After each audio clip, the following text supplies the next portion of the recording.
Hello दोस्तों, मैं रमन शुक्ला। स्वागत है आपका रमन क्लासेस में। आज हम बात करेंगे 15 लीगल मैगज़िम्स के बारे में। कल हमने 15 लीगल मैगज़िम्स के बारे में बात किया और आज हम फिर 15 लीगल मैगज़िम्स के बारे में बात करेंगे। आप ये सारे लीगल मैगज़िम्स अपनी कॉपी में नोट करते चलिए, क्योंकि इन लीगल मैगज़िम्स के ज़रिए मैं आपका लीगल पोर्शन भी कंप्लीट कराता चलूँगा और इसका जो पीडीएफ है ये आपको मेरी Telegram channel Raman law classes पे मिलेगा। बाकी एक टेलीग्राम चैनल है जिस पे वो डिस्कशन है, उस पे आप अपनी डाउट्स रख सकते हैं। वो है Allahabad university LLB entrance exam का। उस पे आप सारी चीज़ें अपनी डाउट के लिए पूछ सकते हैं। लेकिन जो रमन लॉ क्लासेस का टेलीग्राम चैनल है वो केवल उस पर एडमिन मैसेज कर सकते हैं, उस पर सारे कंटेंट हम प्रोवाइड करते हैं। तो आज आपका 15 लीगल मैगज़िम्स के बारे में हम डिस्कशन करेंगे, जिसपे हमारा पहला है amicus curiae. Amicus curiae AMICUS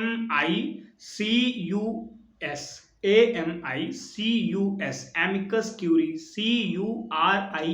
CURIE। Amicus curiae मतलब होता है फ्रेंड ऑफ कोर्ट, कोर्ट का दोस्त।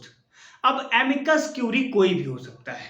एमिकस क्यूरी कोई सीनियर एडवोकेट भी हो सकता है। जैसे मान लीजिए कि कोई ऐसा व्यक्ति है जिसको लीगल एड नहीं प्रोवाइड हो रही है, तो जज उसे एक एमिकस क्यूरी प्रोवाइड कर सकते हैं। दूसरी बात, मान लीजिए कि एक ऐसा केस आ गया जिसमें टैक्स के बारे में जज को नहीं समझ में आ रहा है। एक ऐसा केस आ गया जिसमें कोई पोस्टमार्टम रिपोर्ट उसे नहीं समझ में आ रही है, तो वो उन लोगों को अपॉइंट करेगा जो टैक्स में काफ़ी ज़्यादा प्रोफेशनल में है, काफ़ी ज़्यादा एक्सपर्ट है, जो पोस्टमार्टम को काफ़ी अच्छे तरीके से समझ सकते हैं। उन डॉक्टरों को अपॉइंट करेगा, उस वकील को अपॉइंट करेगा जो टैक्स में काफ़ी ज़्यादा नॉलेज रखता है।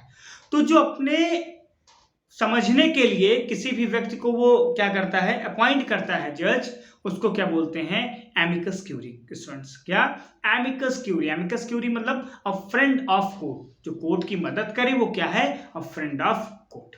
अगला पॉइंट है एलिमनी। मनी से बना एलिमनी।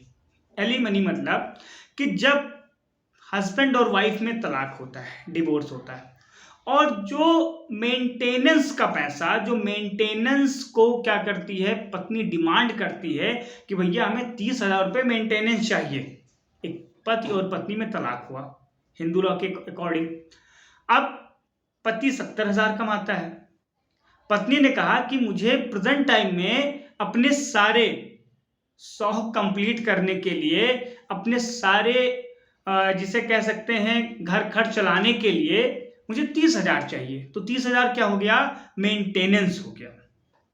तो maintenance given by husband to wife and divorce. किसमें, maintenance given by husband to wife on divorce क्या होता है, एलिमनी। क्या स्टूडेंट्स, एलिमनी। अगला हमारा जो पॉइंट है थर्ड, वो है fiduciary relation. FIUDICIARY, fiduciary relation. Fiduciary क्या होता है, फिडुसरी मतलब होता है a relationship, means a relationship based on trust. जैसे जो संबंध विश्वास पर स्थापित होता है। जैसे आप जब डॉक्टर के पास जाते हैं तो अपनी सारी बीमारी बता देते हैं, उससे कुछ भी शर्माते नहीं। जब आप वकील के पास आते हैं तो अपनी सारी समस्या बता देते हैं। किस लिए? कुछ समस्या ऐसी होती है जो आप वकील को बता देते हैं, जो आप अपने टीचर को बता देते हैं, जो आप डॉक्टर को बता देते हैं, और उस समस्या को आप अपने माता पिता से शेयर नहीं कर पाते। तो इन लोगों को क्यों बताते हैं? क्योंकि इन लोगों से किसका, एक विश्वास का संबंध होता है, एक ट्रस्ट का संबंध होता है। तो फिडुसरी मतलब अ रिलेशनशिप बेस्ड ऑन ट्रस्ट। जो संबंध विश्वास पर टिका हो उसे क्या कहते हैं, फिडुसरी। समझ में आया? होमिसाइड। होमिसाइड हमारा अगला वर्ड है। एक बात मैं आपको बता दूं, साइड मतलब होता है मृत्यु।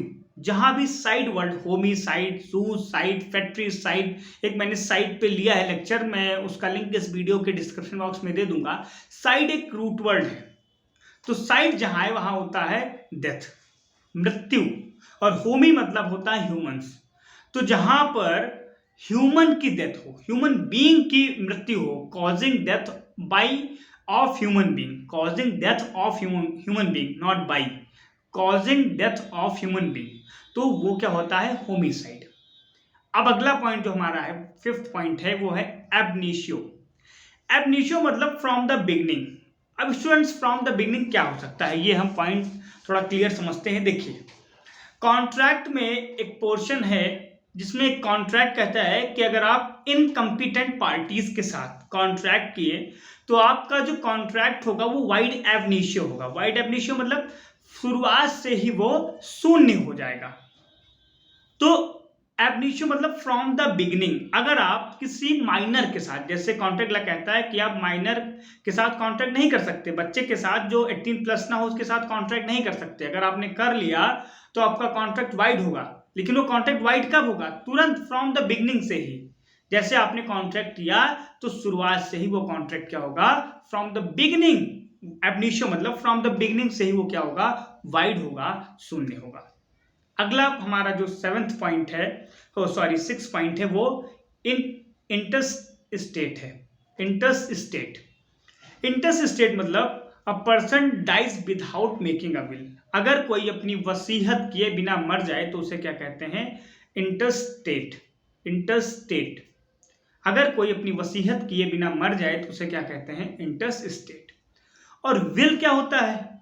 A document in which a person specify the method to be applied in the management and distribution of his estate after his death। फिर से रिपीट कर दूं, a document in which a person specified the method to be applied in the management and distribution of his estate after his death। अपने मरने के बाद will कब execute होती है, ये जान लो, किसी व्यक्ति के मरने के बाद। और विल व्यक्ति बनाता कब है? मरने से पहले। मान लीजिए मैं अपने मरने से पहले, मेरी काफ़ी प्रॉपर्टी है, मैं विल बना दिया कि मेरे ए बच्चे को इतना मिलेगा, बी को इतना मिलेगा, मेरी अगर कोई बेटी है उसको इतना मिलेगा। मैंने सारी अपना प्रॉपर्टी का एक विल बना के अपने लीगल एडवाइज़र को हैंड ओवर कर दिया, और मैंने कहा कि जब मैं मर जाऊं तो ये बिल को एग्जीक्यूट कर देना। और मरने के बाद ही बिल एग्जीक्यूट होती है, तो आफ्टर माय डेथ क्या होगा? वो बिल एग्जीक्यूट हो जाएगी। तो बिल एक डॉक्यूमेंट होता है जिसमें जो एक मैनेजमेंट तरीके से डिस्ट्रीब्यूशन किया जाता है उसके प्रॉपर्टी का, मरने वाले व्यक्ति के प्रॉपर्टी का, वो मैनेजमेंट तरीके से क्या करता है? डिस्ट्रीब्यूट करता है। और अगर वो बिना बिल बनाए मर गया तो उसे क्या कहते हैं? इंटरस्टेट कहते हैं। एक बात आप ध्यान रखिएगा कि प्रॉपर्टी कभी भी अकेली नहीं रहती।